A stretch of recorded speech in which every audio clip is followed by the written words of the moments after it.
This robotic puppy may look cute, but it's designed to warn its owners of flooding in their homes.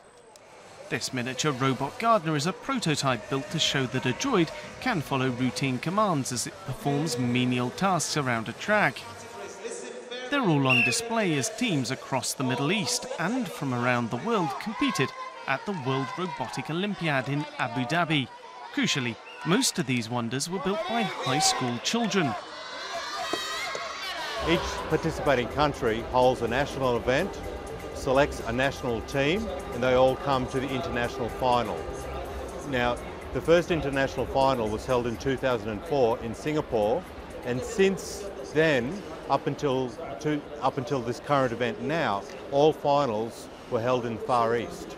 For the Middle East itself, the event was a spur to boost education in robotics, like this electric wheelchair that runs on batteries. As the Gulf looks to diversify away from its traditional oil-based economy, the United Arab Emirates has taken things a step further. They've invested in supplying schools across the country with the know-how to get children interested in what they see as a viable route to future economic growth. Abu Dhabi Education Council goal is to increase the student creativity, student problem solving and student competencies in math and science and engineering and technical. So this robotic is really emphasizing this goal. Solving the puzzle of diversification with robotics may be in the first steps of paying off. Of the 382 teams competing, the UAE supplied 102. Add in the rest of the Middle East and just under half the teams came from across the region. The Robot Olympiad isn't just about showcasing off new technologies like robotics. It's also about indicating history and past.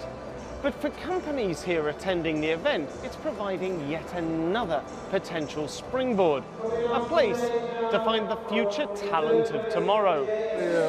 Secure Tech is looking to employ maybe 50% of our technical team in the near future. Maybe in 2012, there should be 50% of our company.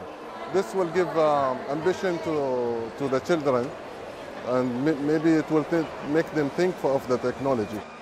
Companies weren't just scouting the event for future talent, they were also looking for novel solutions to existing problems, like this UAE team who designed artificial limbs with simple materials. Plus, the companies are finding issues they hadn't even considered. So this is our multifunctional robot. Its name is MAGIS. It means Man's All-Around Global Interactive Solution, wherein it is a multifunctional robot. And one of its functions is the citronella. It's an anti-dengue solution. And then it also has the thermal scanner, wherein when it detects that you have a fever, it automatically gives you a paracetamol. But if you don't have a fever, it gives you instead a vitamin. And then it also has the personal saving machine, wherein it's like an ATM, wherein you enter the PIN code, the amount, and anything, then you could withdraw and deposit money into it. Those at the event recognise that carving the future of the Middle East from robotics will remain a challenge. There's a lot of competition to be a high-technology economy, and in most people's eyes, it's still a field intimately associated with places like China, Korea and Japan. But the Middle East is taking the first small steps towards becoming the new giant in the world arena.